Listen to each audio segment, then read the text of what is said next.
This is the montane cordillera ecozone. It stretches from north-central British Columbia's southeast to southwestern corner of Alberta.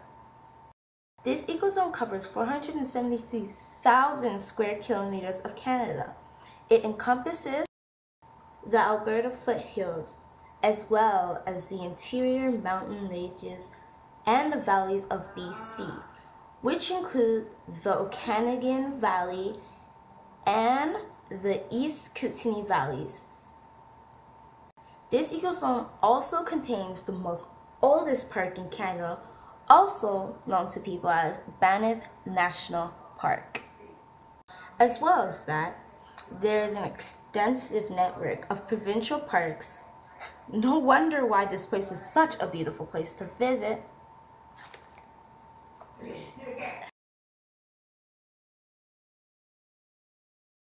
The largest provincially protected area is Tisselis, a 2,332 square kilometer park that is home to the California bighorn sheep and BC's third largest salmon run.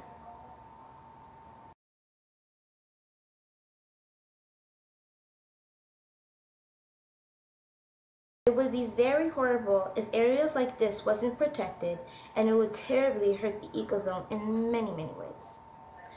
Let's start with us. Some people don't care about the environment. Tisselis contains the third largest salmon run in BC. If the protection of the park went down, then it would be very bad for the park and us. You know, we do drink this water, but don't just think about us, also think about the fish themselves.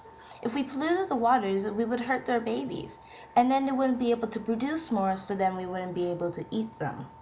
Don't forget the bears too. They also like to have a little taste of fish once in a while.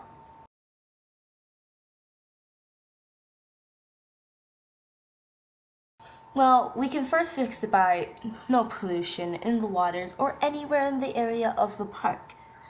Also, if that doesn't help and people still litter, you can also clean up the area just to help the environment a little more.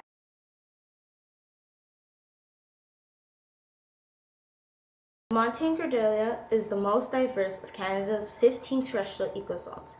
It has some of the most driest, wettest, coldest, and hottest conditions than anywhere in Canada.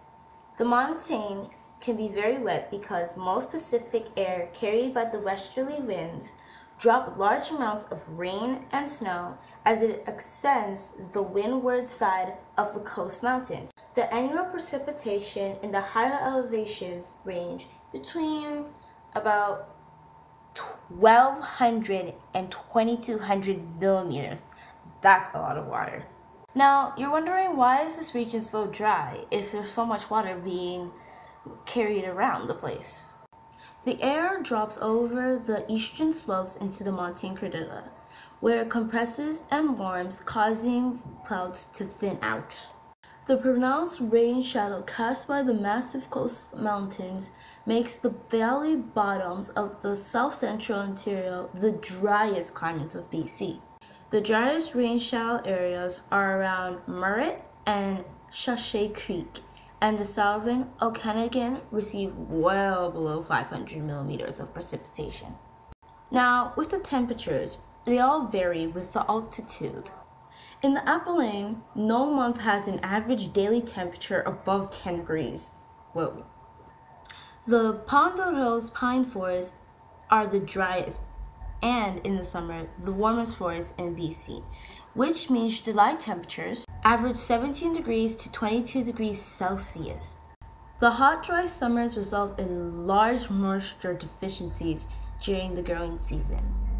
The rain-shadowed grasslands and valley bottoms are characterized by hot, dry summers and moderately cold winters with little snowfall. It is not unusual to have a daily high in the summer, temperatures topping like 30 degrees Celsius. Now, don't tell me that's not hot.